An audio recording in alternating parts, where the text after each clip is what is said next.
It's a joy to be here with all of you. Now, today I chose a few stanzas from the 7th chapter of the Gita. And I want to read two of them, and then I'll read another one. This is 7:25. Hidden by my veil of Yoga Maya, I am invisible to mankind.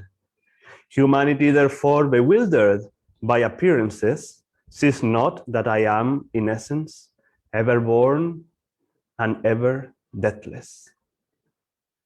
And then in 27 he says, birth in a body subjects all beings to the power of delusion with its dualities, which produce attraction and repulsion. Now, you could say I'm reading a little bit of the problem right now, and hopefully later I'll read the solution.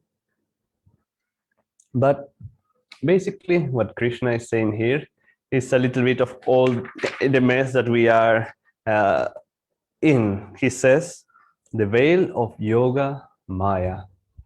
And I always marvel at that description that he uses often in the Bhagawad Gita, Yoga Maya, that uses to talk about the world of duality, because we have in one side yoga, which means union or unity, and Maya, which is the measurer, and measure means that there is separation, that there is distance and separation between things. So in this realm of duality, everyone who comes to this realm of duality is subject to, as he said here, dualities produce attraction and repulsion. Now it's very interesting for us to understand that yes, we are subject to this Yoga Maya, whether we like it or not, because we are in this body. But also, to some degree, even the great masters are subject to it. Now, obviously, we cannot understand or comprehend to what degree they are affected by Maya. Certainly, they have gone beyond Maya, and in a high way, they are not affected at all by it. But in the other way, they're still here. They still sometimes, their body feels hot or their body feels cold, even though they are totally unattached by it. Sometimes their human heart will feel great sorrow, great suffering. Sometimes, you know what I mean. Everything comes like that. When Yogananda met his guru, he felt such outward joy that then it had to be balanced out by an outward disappointment when his guru told him to go back to school, basically.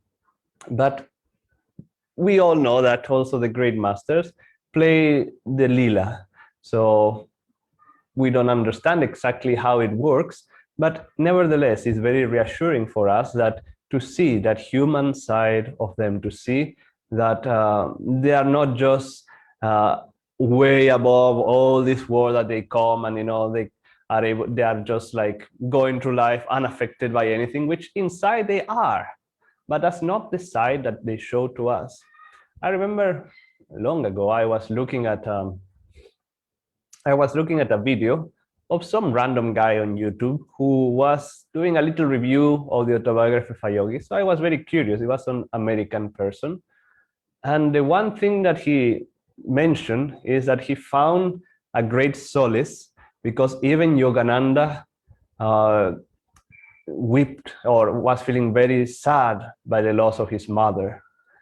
And that way he could relate to Yogananda, that even he would feel, to some degree, this sorrow, this human sorrow.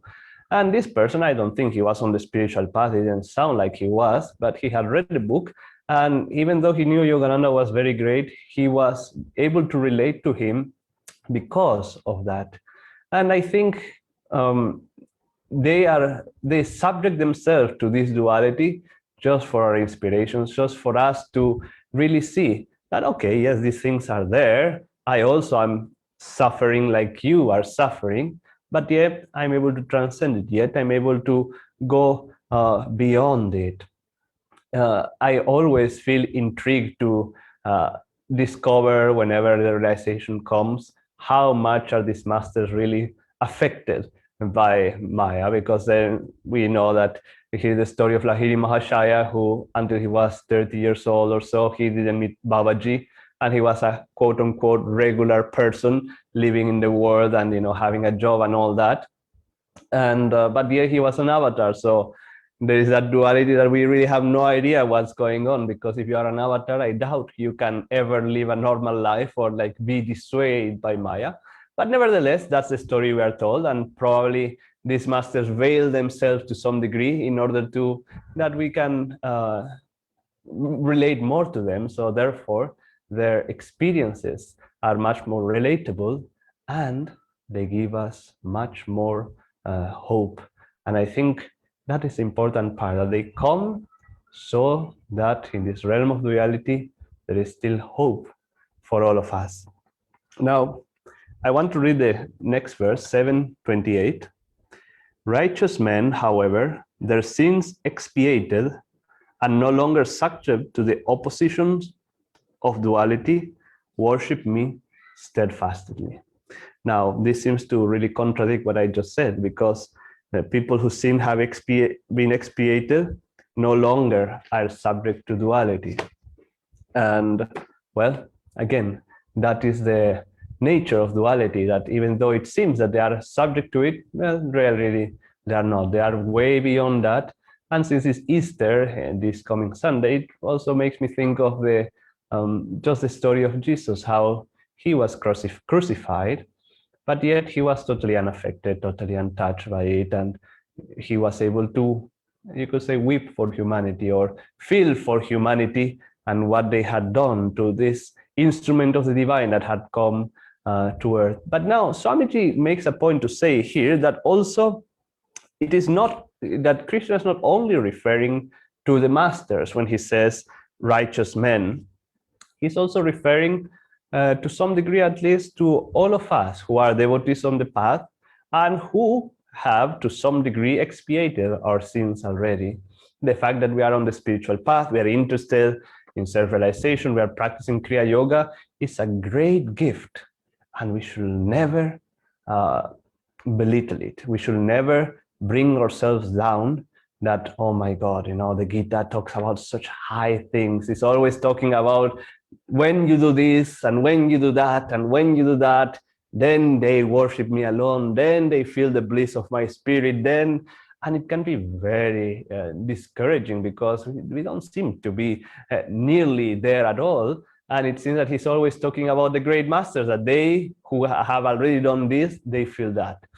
But, it always comes in different levels. Yes, when you completely are expiated of all sins, expiated of all sins, yes, no longer, you're affected by duality and and you only worship God. Well, okay, maybe you are not expiated of all sins yet, but of some sins. And we will let go of more and more of those sins through our practice of Kriya Yoga, through our meditation, through the grace of the gurus. And we'll also be able to think of God and remember him more and more and more. In fact, one of the marks of spiritual progress on the path is not as much how are your meditations, although that also is helpful, but how much are you thinking of God? How much are you feeling that you want to unite with God? And how much effort are you putting in order to try to accomplish that goal? If all those things or some of those things increase, but even though your meditations may not have become much deeper yet, you can be sure that your sins are being expiated, as he mentions in this verse. Now, I wanted to read a part of a poem that Swamiji wrote in one of his books that we many people don't know it exists, called Winging in the Wind. And it's never been released in India. It's been out of print for a long time, I believe. But he wrote some poems and put them in that book. And some of them are quite beautiful. And this particular one, I really like. And I wanted to read, it's long, but I want to read a part of it.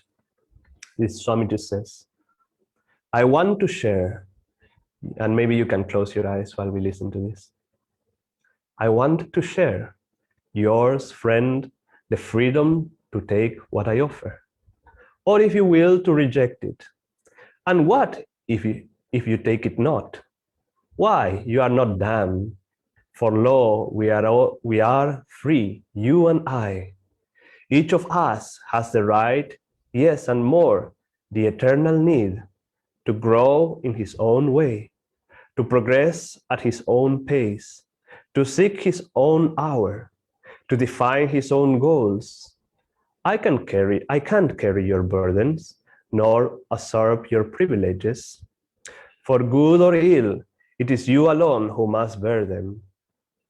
But, oh, if life seem to you lacking in laughter, and if your heart's love has been dried by the hot desert winds of wasteful desires, if the sunrise, the song of birds, the clouds racing gaily upon the mountaintops, the unmeasured trust of a child, if these no longer thrill you and give not soaring wings to your heart, but if dullness edges your soul in black, like a death notice, and if anxieties like village gossips assault the peace and privacy of your mind, or if indifference like a thick fog, closes in on your soul,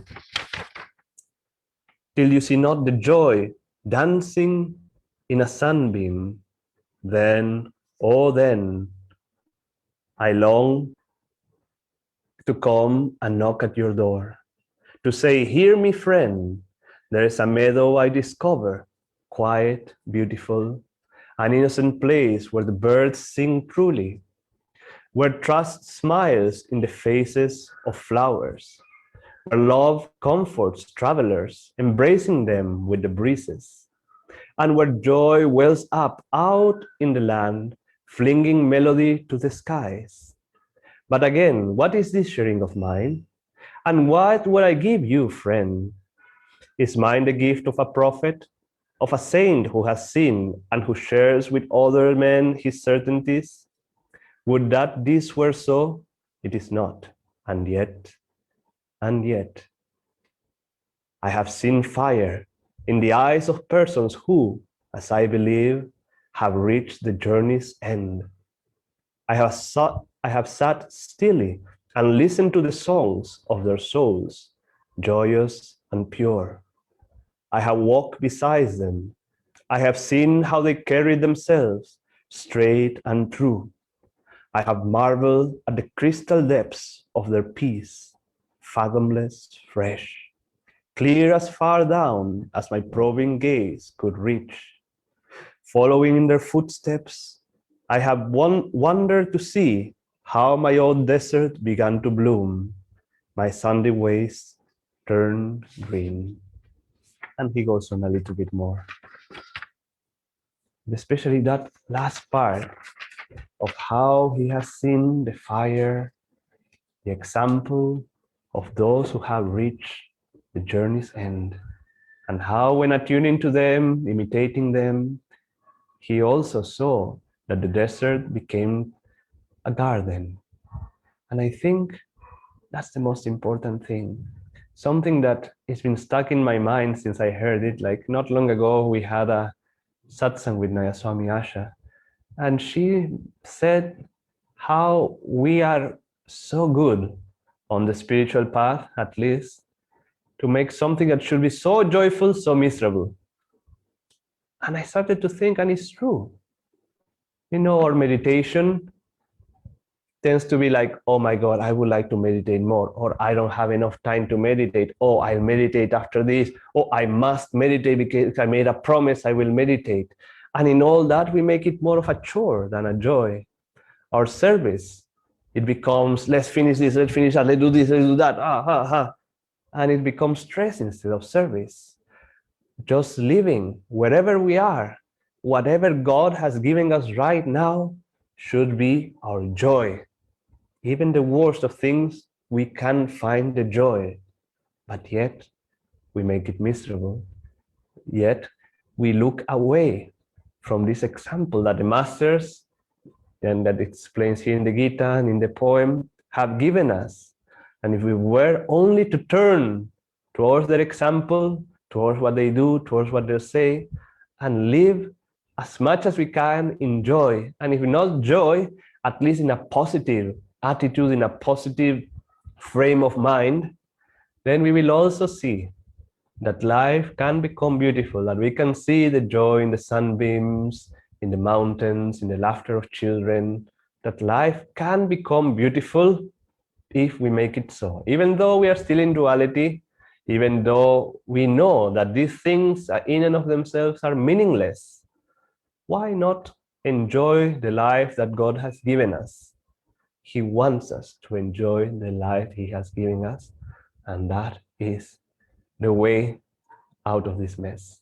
Not by just rejecting negatively everything, but by joyfully expanding and seeing beyond the pleasures of the world into the joy of the divine that is behind everything, but more importantly, it is within all of us.